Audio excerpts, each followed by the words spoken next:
All right, today we are going on a cosmic journey. We're going to start right here in our own celestial neighborhood, and then we're going to travel to the very edges of what we know to tackle some of the biggest, strangest mysteries in the entire universe. You ready? Let's go. And this really is the big question, isn't it? The universe is just so bizarre. And the more we learn, the more we realize just how much we don't understand. It's like the map of what we know is this tiny little island, and it's surrounded by a massive, massive ocean of the unknown. So let's start filling in that map, beginning with what's familiar. Before we go hunting for invisible monsters and theoretical tunnels in space-time, it's worth taking a second to remember just how weird our own cosmic backyard is. So yeah, let's kick things off with a few mind-bending facts from right here at home. I mean, just let that sink in for a second. 9 years to walk to the moon. Our closest neighbor, that giant bright thing in our night sky. And it would take almost a decade to get there on foot. It's just a wild reminder that even the distances we consider close in space are, well, they're almost impossible for our brains to really grasp. And it's not just the distances, it's the sheer extremes. Get this, Mercury's surface hits a blistering 800 degrees Fahrenheit during the day. That's hot enough to melt lead. But here's the crazy part, it has basically no atmosphere to hold on to that heat. So when night comes, the temperature plummets to negative 280 degrees. It's this world of incredible, violent extremes, just a stone's throw away from the sun. Okay, so now let's flip that on its head. It would take 9 years to walk to the moon. But our own technology, the International Space Station, zips around our entire planet in just an hour and a half. I love this because it perfectly shows that tension, the immense, patient scale of the cosmos versus the ridiculously fast pace of human innovation. And speaking of scale, you just have to talk about Jupiter. It's not just big, it's an absolute monster. You could literally cram all 7 other planets inside of it and still have about 30% of its volume left over. And that, my friends, is just the stuff we can actually see. So now let's leave the familiar visible stuff behind. It's time to head into the shadows and start hunting for the universe's invisible monsters. So what are we hunting for? The black hole. And it's not really a hole like you dig in the ground. Think of it as an insane amount of matter, of stuff, squeezed into a space so tiny it has basically zero volume. Its gravity is so powerful it creates this one-way door called the event horizon. You cross that line and there's no coming back. Not even for light. So, if they're completely invisible, how in the world do we find them? Well, astronomers have to be really clever detectives. They can't see the black hole itself, but they can see the chaos it causes. They see the glowing, superheated gas swirling around it like water going down a drain. They track stars whipping around a point of pure blackness at incredible speeds. Or, and this is wild, they can actually detect the literal ripples in the fabric of space-time, gravitational waves, that are created when 2 black holes collide. And the birth of one of these things, it's an event of just sheer cosmic violence. It all kicks off when a truly massive star starts to run out of fuel. Without the energy pushing out, gravity takes over and its iron core collapses in less than a second. This triggers a supernova, one of the biggest explosions in the universe, which blasts the star's outer layers into space. But the core, the dense remnant left behind, it's so massive that gravity just wins. It overwhelms every other force and crushes it down into a black hole. Okay, so as weird and mind-bending as black holes are, they're still just individual objects. The next mystery is even bigger. It's not about what's in the universe, it's about what the universe is fundamentally made of.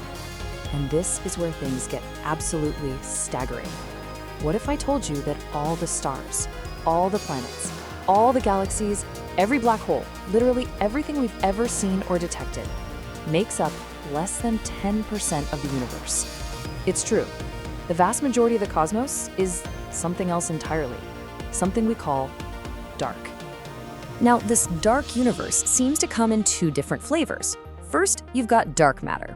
The easiest way to think about it is as the universe's invisible scaffolding, its cosmic glue. We can't see it, but we can see its gravity holding entire galaxies together.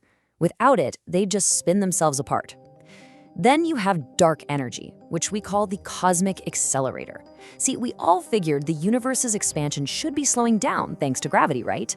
Well, it's not. It's actually speeding up. Dark energy is just the name we give to whatever mysterious force is pushing the gas pedal. So here's the crucial thing to understand. Scientists know this stuff exists because we see its effects everywhere we look. But what is it? This quote right here really sums up the beautiful, honest confusion at the heart of modern cosmology. We have the effects, we have the measurements, but we have not a damn clue otherwise. It's one of the biggest, most profound mysteries in all of science. You'd think that's enough mystery for one universe, right? But science never stands still. With amazing new tools like the James Webb Space Telescope, we're not just getting answers to old questions, we're finding brand new questions we didn't even know to ask. So say hello to the little red dots, or LRDs for short. These things are brand new to science, discovered in 2024. The JWST is basically a time machine, peering back to the dawn of the universe, and it's seen these strange, compact, reddish objects that existed less than 1 billion years after the Big Bang.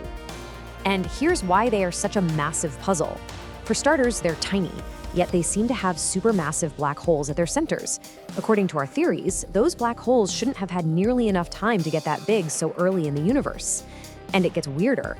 They don't behave like other galaxies with active black holes. They're missing the key signs like certain X-ray emissions. They break our models. So, this is now officially one of the great unsolved problems in astronomy. What are these things? Are they a completely new type of galaxy? Are they some early stage of black hole growth we've never seen before?